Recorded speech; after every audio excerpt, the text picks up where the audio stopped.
Coloque a matéria aqui no telão. Justiça britânica diz que a Bíblia não é mais apropriada para a sociedade moderna, ou seja, para os dias atuais. A justiça britânica já sentenciou que a Bíblia não serve mais para os dias atuais, porque a sociedade moderna não aceita muitas e muitas passagens e restrições que estão ali contra o pecado. Continuando a matéria, diz o seguinte: um pregador de rua foi processado por homofobia na Inglaterra por pregar contra a homossexualidade. Em novembro de 2020, John Dunn, de 55 anos, foi preso por discurso de ódio, enquanto evangelizava quem passava pelo centro de Swindon. 2 mulheres o acusaram. Lésbicas, elas não gostaram da pregação de Gênesis que o religioso, que prega nas ruas há 15 anos, fazia no momento. Abre aspas. A Bíblia diz que os homossexuais não herdarão o reino de Deus, declarou o pregador ao ser confrontado por elas. Quando prego, ele disse,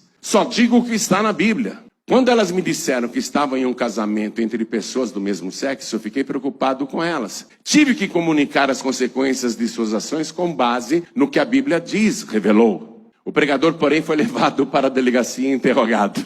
O processo seguiu e agora a justiça britânica diz que a Bíblia não é mais apropriado para a sociedade moderna. É a justiça britânica que está declarando isso. Há referências na Bíblia que simplesmente não são mais apropriadas na sociedade moderna e que seriam consideradas ofensivas se declaradas em público, fecha aspas, diz a Crown Prosecution Service, que é o Ministério Público da Inglaterra, que provoca as ações. Foram eles que conduziram a ação contra o pregador. A audiência aconteceu em 3 de novembro, quando estava sendo julgado, correndo o risco de ser condenado à prisão. O processo, porém, foi arquivado porque as mulheres que o denunciaram não compareceram ao tribunal. Ele escapou da cadeia. Mas já há uma sentença judicial que vai ser copiada em muitos países. E os tribunais vão declarar, não pode mais pregar essas coisas. Aqui no Brasil já está acontecendo também. Também já está ocorrendo esse tipo de restrição. E o evangelho não pode mais ser pregado como ele está na palavra. E me causa espanto que na Inglaterra isso tenha acontecido e tenha havido até uma sentença, um documento formal, porque este país já produziu grandes pregadores para o mundo que influenciaram gerações, homens e mulheres de Deus. Eu vou citar alguns aqui.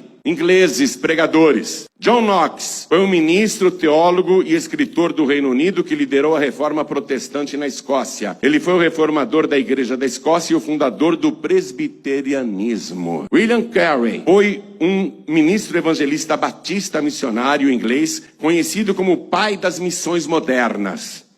Carey foi um dos fundadores da Sociedade Missionária Batista de Londres, na Inglaterra. Como missionário na colônia dinamarquesa Serampore, Índia, evangelizou e fundou escolas. Ele traduziu a Bíblia para o Bengali e inúmeras outras línguas e dialetos. John Bunyan foi um pregador cristão batista, autor de O Peregrino. Não sei se você já leu esse livro. Charles Haddon Spurgeon foi um pregador batista inglês, muito influente no protestantismo reformado nos dias de hoje, meio no qual é conhecido como o príncipe dos pregadores. Foi uma figura forte na tradição batista reformada, defendendo a igreja de acordo com o entendimento da Confissão de Fé Batista de 1689 e se opondo às tendências teológicas liberais e pragmáticas na igreja de seus dias.